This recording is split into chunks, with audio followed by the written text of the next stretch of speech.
Fala pessoal da Jornada do Dinheiro, tudo certo? Aqui é o Vitor Hernandes e hoje eu vou continuar a segunda parte da análise de ações americanas que eu estava fazendo junto com o Viver de Dividendos, tá? Então, no primeiro vídeo, a gente ensinou como você pode investir em ações americanas, mesmo morando aqui no Brasil, enviando recursos para uma corretora no exterior. Se você ainda não viu esse vídeo, vou deixar o link aqui embaixo para que você veja esse vídeo primeiro, para você poder entender o vídeo que a gente está apresentando agora. Que agora a gente está entrando na avaliação, né, de como analisar os balanços de ações americanas para você saber quais são os critérios, né, que caracterizam uma boa empresa. Então, agora eu vou passar a palavra para o Viver de Dividendos, que vai mostrar como analisar os balanços das empresas para você saber no que investir. Fala, Viver de Dividendos, tudo certo? E aí, Vitor, estamos nós de novo aí. Vamos dar uma olhada agora numa empresa aí e ver o que a gente, como pequeno investidor, precisa de observar. Nós temos duas maneiras de fazer uma análise. A primeira é a quantitativa, que é a gente olhar os números. Essa, assim, é até relativamente fácil, porque é matemática, né? Você vê se o número está crescendo ou diminuindo.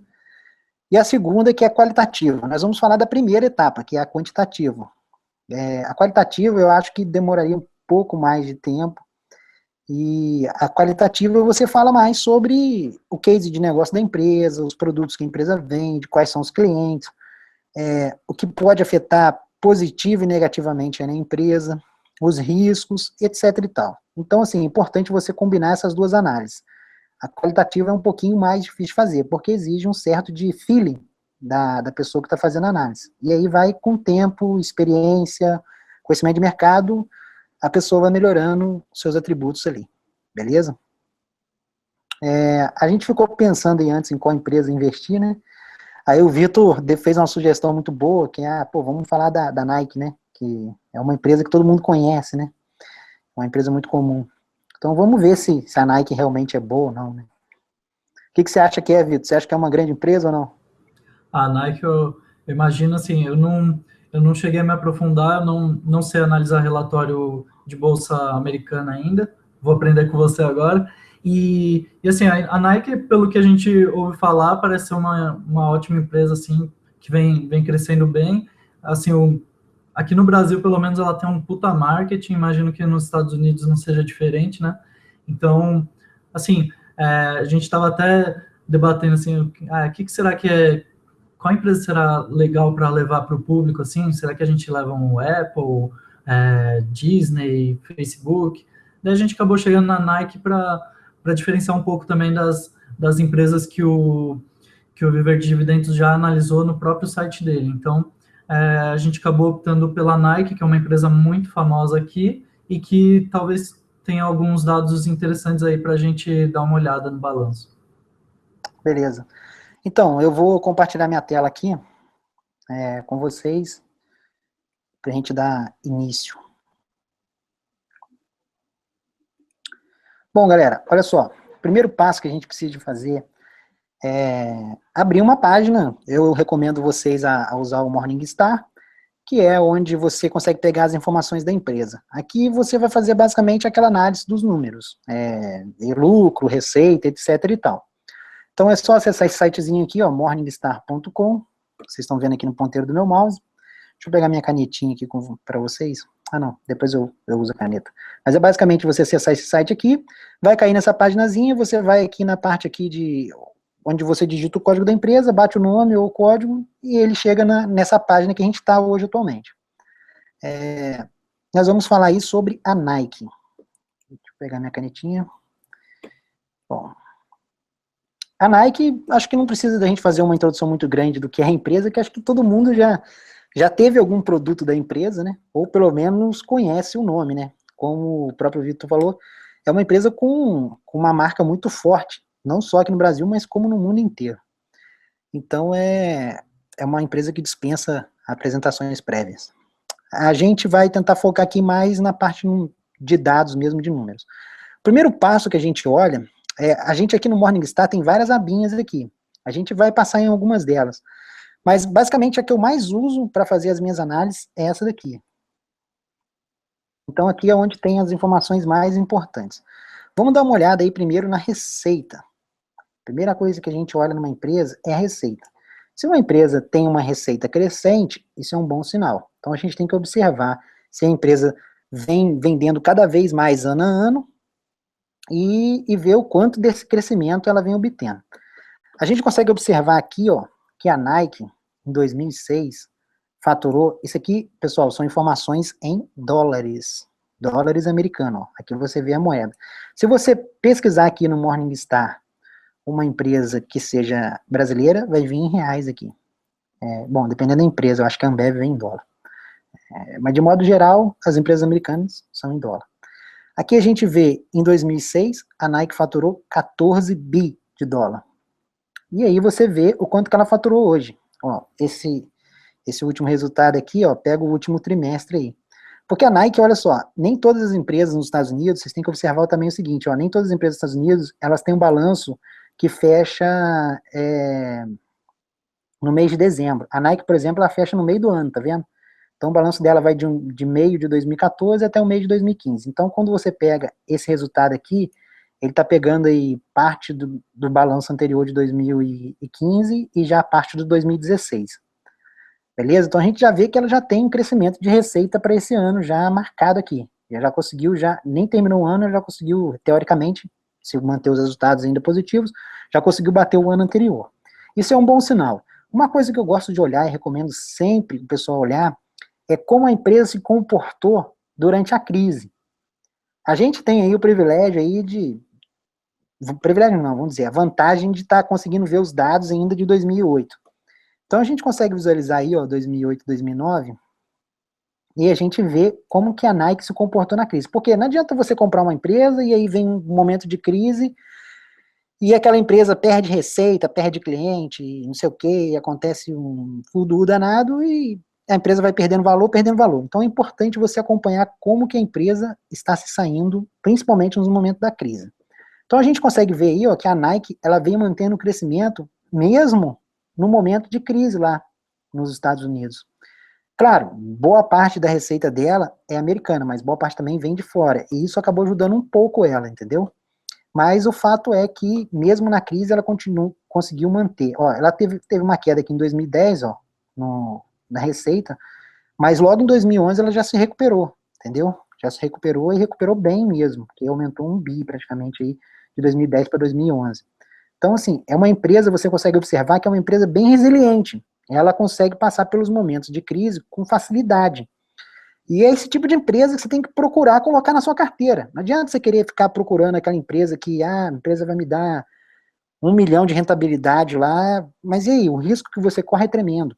Quando você está se tratando de investimento de longo prazo, que eu acredito que seja a maioria dos investidores aqui, o objetivo da maioria dos investidores, você tem que tomar cuidado para colocar empresas que sejam sólidas na sua carteira, para evitar que nos momentos difíceis você tem que vender ela lá porque ela cortou os dividendos, cortou o lucro, teve prejuízo, etc e tal.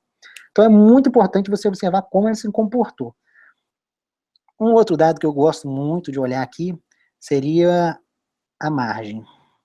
A margem operacional dela, a gente dá uma olhada aí, a gente vê que a margem foi caindo, teve uma queda aqui, ó, em 2009, ó, na época da crise. Provavelmente ela deve ter feito algumas liquidações, ou talvez aumentou um pouco os custos, e ela, para manter o crescimento da receita, ela acabou sacrificando um pouquinho a margem. Mas logo depois ela foi recuperando, mas a margem você vê que está bem estável aí ao longo do tempo, 14%. A margem, geralmente, as empresas não conseguem variar e crescendo sempre, geralmente fica num patamar ali. Mas é importante você ver se a empresa vem mantendo uma margem em crescimento ou mantendo uma margem em declínio. No caso dela, ela vem crescendo a margem. Ó, ela estava com 12,6 em 2012, depois foi para 12,9, até chegar em 14 agora novamente. Um outro dado muito importante que a gente tem que olhar também é o lucro líquido. Esse é um dos principais fundamentos aí. Se a empresa não faz lucro, você esquece completamente. Se você abriu essa página, chegou aqui, viu algum sinalzinho de menos nessa parte de lucro líquido, você já arranca fora ela do seu radar porque não presta.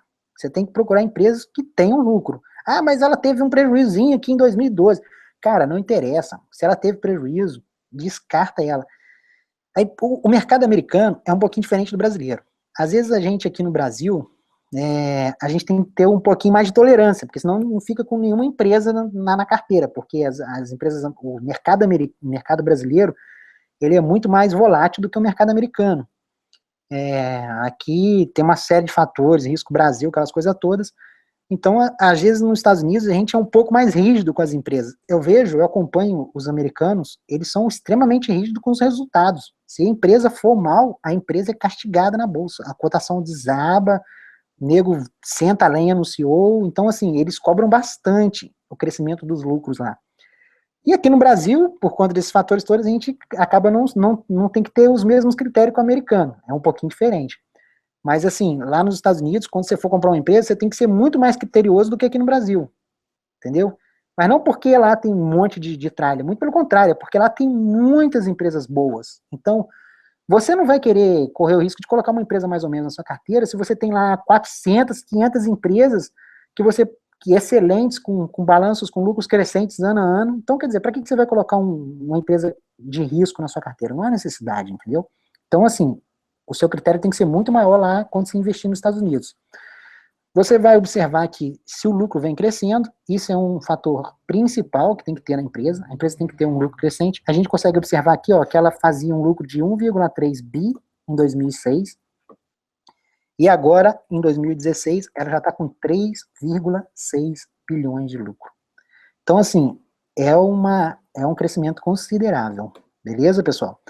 Uma outra coisa que eu gosto de olhar bastante é o lucro por ação.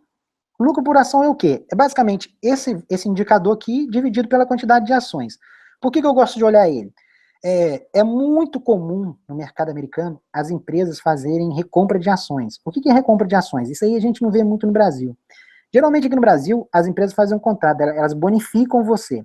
Elas colocam mais ações no mercado, vamos dizer. Elas te dão ações de brinde. Mas lá nos Estados Unidos, não. A empresa, vamos supor, a empresa era para ter um lucro lá, sei lá, de R$ 2, vamos dar um exemplo. O que ela faz? Ao invés de ela distribuir R$ 2 para o acionista de lucro, ela distribui R$ 1,50 daquilo lá, ela guarda para poder investir, e os outros 50, ela compra ações da própria empresa. Ela compra ações dela mesma para cancelar aquelas ações. Então ela vai comprando aquelas ações no mercado. O que faz com isso? Faz com que a cotação dela suba.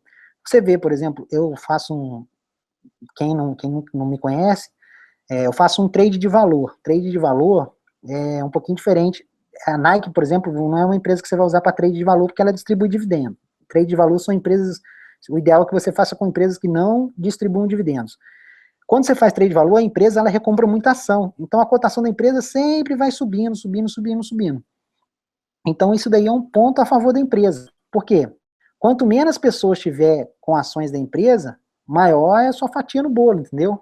Então se você tem que dividir lá para 100 mil acionistas e a empresa comprou lá 10 mil ações no mercado e cancelou, você não vai dividir mais para 100 mil, você vai dividir para 90 mil acionistas aquele lucro. Então seu lucro vai aumentando. Então, é muito comum você ver em empresas boas que ela recompre muito. Então, você vê que antigamente ela tinha um lucro de... Opa, fiz a setinha errada aqui. Tinha um lucro de 0,66 centavos de dólar por ação e hoje ela está com um lucro de 2,6. Então, isso daqui, parte foi pelo crescimento e provavelmente parte foi pela redução do número de ações. A gente vai conferir mais abaixo aí para você tirar a dúvida. Quer ver? Olha. Aqui ele mostra a quantidade de ações que tinha da Nike em circulação. Olha, tinha 2 bilhões de ações da Nike em circulação em 2006 e hoje tem 1,7 bi. Por quê? Ela foi comprando e cancelando aquelas ações. Então o acionista que estava em 2006, ele tem muito mais lucro hoje do que em 2006, porque ele tem menos gente para dividir aquele lucro que a empresa teve. Então é importante a gente ver uma empresa que recompra ações. Isso é um ponto positivo.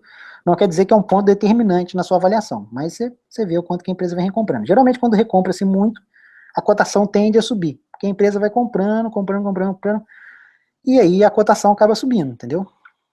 Bom, um outro fator que eu gosto de olhar bastante são os dividendos. Os dividendos, para mim, assim, são fundamentais. Só que o meu blog já denuncia que eu gosto de dividendo, né? O nome do blog é Viver de Dividendos. Então, assim, sou meio suspeito de falar sobre dividendos. Mas o fato é o seguinte, é, eu gosto de empresas de crescimento de dividendos. O que é isso? Para quem nunca ouviu falar esse termo. Existem as empresas que distribuem dividendos. Ela distribui lá, sei lá, uma quantidade fixa lá de dividendo. Às vezes vem uma crisezinha, ela corta o dividendo, ou às vezes mantém o dividendo naquele patamar. As empresas de crescimento de dividendos, elas conseguem pagar ano a ano um dividendo superior ao ano anterior. Nossa, mas como é possível isso? A empresa crescer durante, sei lá, 50 anos? Tem empresa assim nos Estados Unidos? Eu vou mostrar só um artigozinho que eu tenho aqui no blog. Deixa eu só limpar a minha tela aqui. Vai. Opa. Ó, esse aqui é um artiguinho que eu tenho aqui no blog, ó. São a lista de empresas de crescimento de dividendos. Ele mostra todas as empresas americanas que pagaram dividendos crescentes há mais de 5 anos. Se a empresa pagou ano a ano um dividendo maior por mais de 5 anos, ela entra nessa lista. Então a gente vê que a American State Water é a campeã aqui. Ela paga dividendos crescentes há 61 anos. Vocês têm ideia do que é isso? A empresa conseguir crescer os lucros, crescer o lucro ano a ano e fazer isso repetidamente durante 61 anos. Cara, essa empresa já passou por guerra, essa empresa já passou por crise, a empresa já passou por recessão nos Estados Unidos e a empresa continuou mantendo o crescimento. Aí você fala, não, isso aí é um caso isolado. Não é um caso isolado, olha o tanto de empresa que tem aqui nesse perfil. Beleza, pessoal? Então a gente vê que tem muita empresa boa nos Estados Unidos. Tem muita coisa assim. Você vê uma empresa pagar mais, por exemplo, a P&G paga 59 anos de dividendos crescentes. No mínimo, ela já vale o seu tempo de estudo ali. Você tem que parar e ver o que essa empresa faz, o que o cara vende para conseguir vender todo ano a mais durante 59 anos, entendeu? E entregar um resultado melhor. Então, assim, isso aí é uma série de fatores que faz a empresa crescer dessa forma. Governança, etc e tal. Enfim. Viver de dividendos. Desculpa interromper, só queria adicionar uma pergunta aí. O setor em que a empresa está inserida, ele influencia nessa manutenção, né, de dividendos crescentes? Eu vi que tem ali bastante de industrial, tem algum automotivo, se não me engano. Tem alguma coisa nesse sentido? Olha, assim, de modo geral, tem alguns setores que você nunca vai ver aqui. Por exemplo, setor aéreo. Dificilmente você vai ver aqui, entendeu? Que é um setor muito lixo. Mas, assim, de modo geral, você vê muitas empresas aqui, de setores diversos. Você vê que não é uma coisa característica do setor. Tem a ver mesmo com a administração da empresa. A empresa tem um bom case de negócio, um bom produto, boas pessoas por trás administrando, entendeu? E você vê que, ó, empresa de seguro, empresa de tratamento de água, empresa química, enfim, tem telecomunicações, ó. Até telecomunicações, que não é um setor assim muito amigável para o investidor, você encontra empresas aqui assim desse tipo. Então, assim, é bem diversificado. Mas, de modo geral, se você fosse falar assim, via dividendos, quais são os melhores setores que você acha para a empresa de crescimento de dividendo? Eu vejo, assim, setores como o que a P&G está, que são mais ligados ao varejo, eu vejo com mais bons olhos. Mas eu sou, assim, meio suspeito, porque eu sou assim, um amante do varejo, mas assim, de modo geral, a gente vê empresas de todos os setores aqui, tem muita coisa boa, entendeu? E tem que pesquisar, tem que garimpar, porque de vez em quando você acha algumas coisas assim, realmente muito interessantes, a preços atrativos demais. Mas foi muito boa a sua pergunta. Assim, de modo geral, qualquer setor, você pode encontrar empresas desse tipo, beleza? Legal, Mas valeu. se surgir outra dúvida aí, quiser me interromper, pode ficar à vontade. Tranquilo, eu falo bastante. Bom, vamos lá. Vamos sublinhar aqui de novo para a gente ficar mais fácil de visualizar. Eu não sei se vocês estão vendo bem a minha tela, mas se não tiver, vocês culpam o Vitor aí, que é culpa do Vitor. Eu acho que dá para ver sim, porque aqui eu estou vendo com a tela um pouco menor, só que mesmo assim eu consigo ler. Então acho que quando o vídeo for ao ar, eu acho que dá para ver com tamanho legal, sim. Show. Qualquer coisa é só você clicar ali embaixo. Não dá para ver minha mão. mas tem uma setinha que maximiza o vídeo ali no YouTube. Bom, enfim, vamos lá. Uhum. Aqui ele mostra o crescimento de dividendos da Nike. A Nike paga aí dividendos crescentes há 14 anos. Então, tem 14 anos que a Nike paga um dividendo superior. Ela pagava aí 14 centavos aí em 2006 e paga hoje 72 centavos. Aí fala assim, mas ver dividendos, não é melhor você pegar uma empresa que não distribua dividendo, reinvista o lucro? Bom, isso aí é um assunto meio controverso, mas de modo geral é o seguinte, a chance que tem de uma empresa que não distribui dividendo fazer alguma caquinha e tal, de repente, sei lá, fez um movimento errado, perdeu algum dinheiro e tal, é muito maior. Porque quando você recebe o dividendo já de uma vez, você já está recebendo parte daquele lucro. Se a empresa que não distribui nada fizer alguma coisa de errado, as ações vão despencar. E aí aquele negócio que você levou um tempão para ganhar, você perde de uma hora para outra. Mas enfim, isso aí é um assunto que tem outros pontos aí a ser levantado. Mas o fato é, eu procuro empresas que paguem dividendos. E melhor ainda se a empresa pagar um dividendo crescente ano a ano. Agora, o dividendo, você não pode olhar ele isoladamente. Por que você não pode olhar ele isoladamente? Aquela lista que eu mostrei para vocês, pessoal, não é para você pegar a lista ali, vou comprar a primeira, a segunda empresa, a terceira, que eu tô garantido, não preciso mais de fazer nada. Não, tem que analisar a empresa, porque a empresa está naquela lista. Até uns 3 anos atrás, não era a American State Water, que era a primeira colocada, era outra empresa, agora esqueci o nome dela. Mas ela saiu da lista, porque ela cortou os dividendos. Então você tem que analisar o case de negócio da empresa como um todo. Um dos pontos que você tem que olhar no pagamento de dividendos é o payout. É o quanto que a empresa está distribuindo de lucro. Quanto menor esse payout, mais garantido você tem que ela vai conseguir crescer os dividendos. Você vê a Nike, por exemplo, ela tem um payout baixíssimo. Assim, de modo geral, o que eu falo pro pessoal? Até uns 80%, vamos colocar assim, de 60% até 60% é totalmente tranquilo. Você pode ficar tranquilo que ela vai conseguir manter aí o crescimento dos dividendos por alguns anos, mesmo que a receita dela caia. A Nike pode vir uma crise aqui, aparecer um mega concorrente e tal, etc e tal, não sei, pode acontecer alguma coisa aqui, a receita dela cair, que ela vai conseguir aumentar os dividendos para os acionistas. Porque ela tem 35% só de payout, então ela tem uma margem muito grande para crescer de dividendos. Então, assim, até 60% é extremamente tranquilo. De 60% a 80%, você já acende um sinalzinho laranja, já começa a acompanhar, porque já começa ali a ter Dá para você continuar tranquilo, dependendo do case de negócio da empresa, mas já começa a ficar preocupado, você já começa a olhar. Passou de 80%, a chance de ter um corte de dividendos passa a ser muito grande. Então, indicadores de payout, mesmo que a empresa seja de crescimento e tiverem acima de 80%, você já acende um sinalzinho de alerta e pense 2 vezes, entendeu? Uma outra coisa também que eu gosto de olhar é o fluxo de caixa livre, que é esse dado aqui embaixo. Ele mostra o quanto de dinheiro que sobra, efetivamente. Porque às vezes a empresa vende lá, sei lá, vendeu 31 bilhões, mas aí aqueles 31 bilhões foi parcelado lá em não sei quantas vezes, aí não sei que lá tem quanto para pagar, não sei o quê.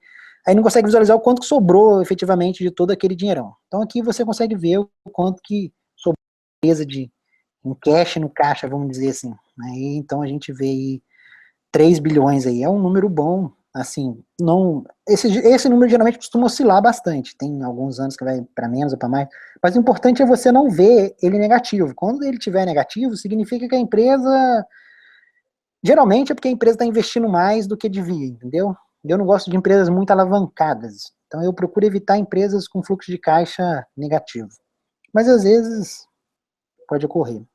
Bom, aqui a gente já deu uma olhada nessa primeira parte. Vamos dar uma olhada a minha caneta aqui é terrível.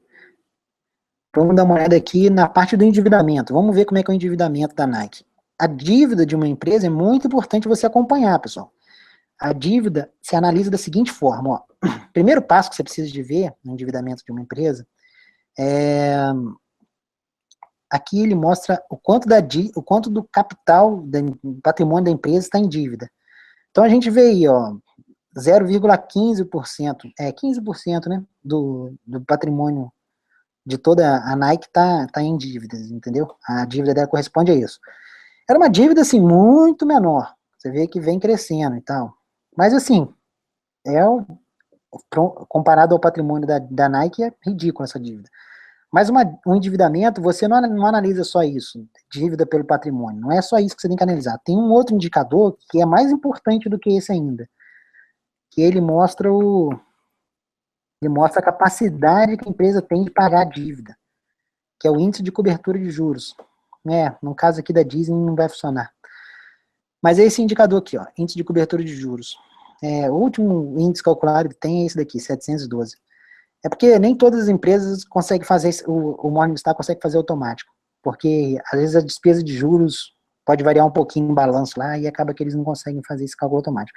Mas a gente vê que a dívida da Nike é extremamente controlada, então não tem problema nenhum. Isso daí, agora a gente pode falar sobre algumas outras coisas, como, por exemplo, a taxa de crescimento dela, a gente vê que vem mantendo aí, ó, no último trimestre. Nos últimos, eu gosto de olhar sempre o crescimento da receita, ó, 8% nos últimos 10 anos, e tá mantendo a faixa aí de 8%, nos últimos 3 também.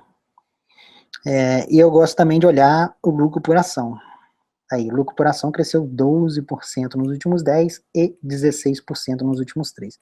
Então, assim, isso aqui é só para você ter uma ideia. Isso aqui pode te ajudar muito na parte de precificação. A gente não vai falar disso hoje, mas talvez num outro vídeo futuro a gente faça uma análise aí de algumas empresas e mostre para vocês, assim, como você sabe que uma empresa está cara ou está barata. Geralmente você vai ouvir a pessoa falar, não, olha o PL. O PL é o preço pelo lucro, né? Gente, pelo amor de Deus, não olhem o PL, não usem o PL. Você tem que partir do princípio seguinte, toda avaliação que você faz de precificação da empresa, que você usa dados passados, já começa errada. Então, se você pega o lucro, que é uma coisa que foi passada, e não considera a projeção de crescimento do lucro, já está errado. Já é um indicador que não vai te servir para muita coisa. Então, assim, o PL tem a sua utilidade, combinado com outros indicadores, mas eu nem gosto de usar muito ele. Mas o problema é que o pessoal foca muito no PL. E para você precificar uma empresa, não é o melhor, o mais indicado. Para você precificar uma empresa, você tem que fazer uma projeção. Porque é o seguinte, quando você. Essa cotação que está aqui, ó, $59. O cara não está pagando $59 pelo lucro que foi no passado. Pô, o lucro foi no passado quem já recebeu, quem tinha que receber, entendeu? Ele quer saber o lucro do futuro. Quando você compra uma ação hoje, ele está pagando a perspectiva de lucro no futuro. Então, se você tem um modelo de precificação que não considera lucros futuros, descarta esse modelo, porque está errado, entendeu? Então, eu gosto de usar o fluxo de caixa descontado, mas a gente não vai falar dele aqui agora, o nosso tempo é um pouco curto. A ideia era mesmo só dar uma introdução para vocês, mostrar uma empresa na Bolsa de Valores, o que olhar, onde olhar, entendeu? Mas aqui a gente dá uma olhadinha rápida aqui, a gente vê aí, ó, em um mês a Nike subiu 7%, é uma rentabilidade boa. 7% aí, ó, dificilmente aí a gente vai conseguir aí isso daí numa empresa brasileira. Bom, o cara que comprou a Nike há 10 anos atrás, vamos esquecer o dividendos, vamos considerar aí valorização da ação. O cara comprou a Nike há 10 anos atrás, o cara vai estar ganhando hoje, o cara estaria hoje com uma rentabilidade, assim, a grosso modo, né, galera, de 463%. Vocês têm ideia do que é isso? Vocês têm ideia do que é isso? É uma coisa absurda. Então, assim, o mercado americano é extremamente benéfico nesse ponto para o investidor de longo prazo. O cara que quer entrar no mercado americano e quer investir com uma visão de 10 anos, de 20 anos, o cara vai ganhar muito, mas muito dinheiro. E, assim, o esforço que ele vai ter para achar essas empresas é muito menor do que no mercado brasileiro. Então, assim, independente de... Você pode ter comprado aqui no topo aqui de 10 anos atrás, meu amigo, você ganhou muito dinheiro. Porque a valorização que a ação teve foi fantástica. Isso daí, a ação tende a seguir aí o crescimento dos lucros, que tende a seguir o crescimento dos dividendos, e uma coisa acompanha a outra. Então, basicamente aí, pessoal, a ideia era trazer esse vídeo aí, introdutório aí pra gente aí, só para mostrar para vocês. Aqui ele mostra alguns pares aqui da ação comparada com a indústria onde ela está inserida, né? A gente consegue ver aqui os concorrentes dela, Adidas e tal. Então, essa aqui, bom, se você dar uma olhada, você vê, eu gosto de olhar aqui mais um endividamento sobre o patrimônio, para ver, tá vendo? Tá dentro de uma linha aí de mais ou menos perto da indústria. Então, tá tranquilo. Bom, é isso aí, pessoal. Deixa eu voltar para o meu Hangout aqui. Nossa, eu tô assim, até sem palavras de tanta informação assim que deu para ser passada aí em cerca de, acho que 30 minutos aí que a gente está caminhando agora. É, assim, foi muito produtivo essa sua exposição aqui. Eu percebo assim que tem muita coisa de balanço, a maioria, né, do balanço, as características são bem parecidas com as das ações, assim, em termos daquilo que você precisa olhar para considerar uma ação boa. Então, é aquilo, se a receita está crescente, o lucro, a margem, lucro por ação, se está com endividamento. Então, assim, nesse sentido, o que é bom é que são os mesmos fatores que você tem que se atentar do que uma análise de ação brasileira. É claro que também vai envolver aqueles fatores qualitativos, né, que você mencionou, que é a parte da governança da empresa, o case do negócio. Então, existem outros fatores além desses números que você mostrou. Mas, em termos assim quantitativamente, né, de números, de lucro, valor, eu acho que assim a gente se atentando a isso que você apontou já é um grande passo para a gente saber quais são as empresas mais interessantes para a gente poder aprofundar, né, o estudo e decidir assim no que investir para nossa carteira mesmo. Pode falar. Exatamente, a gente viu ali uma pontinha do que a Nike. A Nike é muito mais por trás disso. Então a gente não chegou nem a abrir o release de resultado deles e tal. A gente tem muita coisa para olhar na Nike. Aquela parte qualitativa que você falou, ali a gente toma ali mais uns 20 minutos brincando. Então o interessante é que a gente vê uma diversidade nos Estados Unidos de muitas empresas com esse perfil, entendeu? Com um perfil assim, bem agressivo, de estar buscando resultado para o acionista, de estar buscando resultado para o acionista, e estar entregando cada vez mais um lucro maior para a gente que é pequeno acionista e para os majoritários também. Tem um detalhe que a gente não falou no outro vídeo, que a gente poderia ter comentado até, inclusive. A maioria das ações americanas não são PN, que é uma coisa que eu não gosto muito de ações PN, todas elas são ON, então quando você compra uma ação americana, você tem o mesmo poder do que o majoritário, do que o cara lá que é o principal acionista. Então, o respeito que eles têm com o minoritário é muito grande. O fato disso é mostrando a recompra de ações, entendeu? Que é muito favorável para a gente que é pequeno investidor. Pô, muito legal, assim. O que eu gostei principalmente é que, assim, você, apesar da gente ter levado aí 30 minutos, tal, para você explicar certinho cada um desses pontos, é uma análise, assim, que qualquer um consegue fazer e de forma bem rápida e fácil. Assim, quando você for analisar uma ação, essa parte que você mostrou do quadro, em menos de 5 minutos você consegue bater o olho e ver se a empresa vale a pena um estudo mais aprofundado ou se já podemos descartar e partir para uma outra ação, né? Exatamente, o primeiro passo que você tem que dar é fazer essa olhada nos números, né? Então você faz uma análise lá qualitativa, perde lá 30 minutos do seu dia, na hora que você vai ver a empresa está dando prejuízo. Então, você bate aqueles olhos, igual você falou, que com o tempo você vai olhar aquilo ali em 2 segundos, você vai falar, não, essa empresa não presta, ou essa empresa vale meu tempo de estudo. E aí depois você vai olhar o último balanço, ver o que o CEO falou. É importante você ouvir os webcasts. Aí eu já não sei se todo mundo que tem um inglês assim que dê para entender bem, mas é importante você ouvir os webcasts, ver as perguntas dos analistas estão fazendo para o CEO lá, para os CFO da vida, etc. Mas assim, no mínimo você lê o balanço, né, entra no site da empresa, vê o release de resultado, vê o que eles falaram, vê o outlook lá para o próximo ano, que é previsão de receita, de lucro, etc e tal. Mas assim, não é uma coisa que, assim, a tecnologia, ela facilitou muito para a gente que é pequeno investidor, porque antigamente era muito difícil para o pequeno investidor conseguir essas informações. Então a gente vê na época o pessoal fala do Warren Buffett, que na época do Warren Buffett, lá, o Warren Buffett comprava a preços extremamente atrativos, tinha lucros absurdos, beleza, mas naquela época não tinha computador, ele fazia as paradas no papel, ele pesquisava e debruçava-se nos papéis.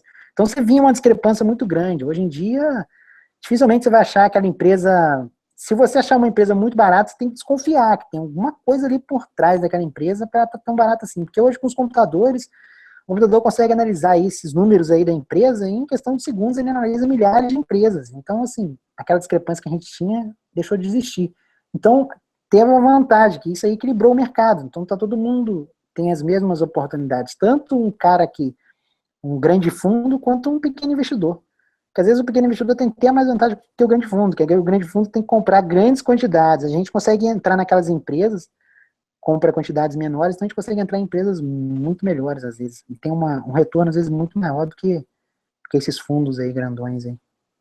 Foi muito legal você tocar nesse ponto aí, que é fundamental. Justamente isso, na época, porque assim, hoje o pessoal ainda, o leigo, né, normalmente, tem muita ilusão de que vai ficar rico da noite para o dia com aquela tacada certeira, assim, vou achar aquela ação que tá de graça, né, e ela vai subir muito. Esse pessoal, assim, que acabou vencendo na Bolsa, tem, claro, os que foram comprando aos poucos, tal, alguns que deram aquela tacada de sorte, tal, o próprio Warren Buffett, que comprava bem desvalorizado, mas justamente por isso que você falou, eram poucas as pessoas que tinham esse acesso com mais facilidade e poucos que se interessavam em ir atrás de todas essas informações que era muito difícil de conseguir. Então é por isso que essas pessoas assim que se destacavam. Daí hoje, como você disse, está muito nivelado isso, e é difícil alguém assim encontrar uma precificação muito discrepante, né, numa ação, achar uma ação assim que apresente realmente uma oportunidade excelente, porque está todo mundo ali atento ao mercado. Então, igual eu falei com vocês, o mercado ele sempre trabalha com projeções futuras. Você pega, por exemplo, uma Tesla da vida, que é listada na bolsa, não sei se todo mundo conhece a Tesla, que fabrica carro elétrico. Assim, o futuro do setor automotivo seria a Tesla, vamos dizer. Apesar de eu criticar o PL lá, mas só para você ter uma ideia, eu consultei aqui rapidinho, o PL da Tesla é 91. Então, assim, 91 anos para você receber o lucro de volta. Tudo bem que ela ainda não está fazendo lucro, mas você vê que é uma ação assim, extremamente, que o pessoal cria uma expectativa muito grande em cima daquela empresa. Você vê, a cotação dela está $205, está crescendo, só sobe. E a empresa não entrega lucro. E eu fico assim, gente, o que esse pessoal tem na cabeça? Tanta empresa boa nos Estados Unidos, o cara vai pegar o dinheiro e botar na Tesla, que não tá dando lucro, que é uma coisa que você não sabe. O carro pode explodir, beleza. Aí vira uma OGX da vida aí. Exatamente. Mais ou menos aquela expectativa, e aí não acontece, e, aí chega uma Apple ou um Google que estão praticamente querendo entrar no mercado de carro automotivo, desbanca ela, e aí aquela galera toda que estava na Tesla fica aí de mão banana. Então, enfim, assim, o mercado às vezes ele é meio doido, às vezes em algumas ações, mas dificilmente você vai ver essas maluquices em ações boas, assim, ações redondinhas. Os doidos nunca querem entrar nessas ações redondinhas, ele quer entrar nessas ações malucas aí de Tesla, essas coisas. Não tô falando que a Tesla é uma má empresa. O case de negócio dela, assim, as perspectivas dela são muito boas, mas por enquanto ela não tá fazendo dinheiro. Eu até comentei no último vídeo que eu fiz sobre o Uber, que é aquela empresa de táxi. A gente acha que o Uber, a melhor empresa do mundo, vai arrebentar bolsa de valores, não sei o quê. Mas o Uber fechou no prejuízo de 234 milhões de dólares, sendo que ele veio ano passado de um outro prejuízo de 34 milhões. Então, ao invés dela estar fazendo lucro, está aumentando prejuízo. Eu tava assim, eu lembro que na época eu falava assim, quero ver quando o Uber entrar na bolsa, vai ser maneiro, que não sei o quê, vai ser mais uma boa empresa. Pelos resultados que ele vem apresentando, minhas esperanças sobre ele já acabou caindo, entendeu? Mas enfim, eu gosto sempre de estar acompanhando essas empresas novas que entram aí. Eu também não gosto de investir em IPO, eu acho que a empresa tem que ter um histórico bom, mas eu gosto de acompanhar a empresa desde o começo, é bom que você conhece o case de negócio e tal. Então até fez um vídeo da Ferrari, que é A Ferrari tem um case de negócio muito bom. Quem quiser dar uma estudada na Ferrari, Ferrari entrou na bolsa no ano passado, mas já é uma empresa que, pô, tá há séculos no mercado, não é uma Uber que surgiu do nada. É uma empresa que vende carros de luxo, tem uma clientela muito forte. Ferrari, por exemplo, se ela botar para dobrar a produção de Ferraris dela esse ano, ela vende o dobro. Ela sempre vende, ela tem que vender a menos para subir o preço do carro. Então, assim, é um case fantástico, é um caso à parte, mas são IPOs que você pode ir de olho fechado que você não vai ter dor de cabeça. Legal. Ah, legal. Acho que assim, a proposta que a gente tinha nesse vídeo, acho que deu para atender bem aí, foi uma excelente análise aí. É bom destacar, né, que é uma pré-análise para a gente poder saber em quais empresas a gente vai se aprofundar no estudo, né? Essa análise é para descartar aquelas que a gente não quer, mas não é para selecionar já propriamente as que a gente vai incluir.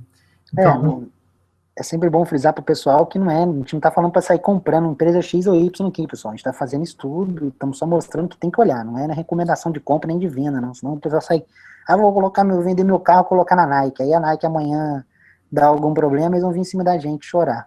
Então, cada um tem que estudar e ver o que é melhor para si. Isso, exatamente.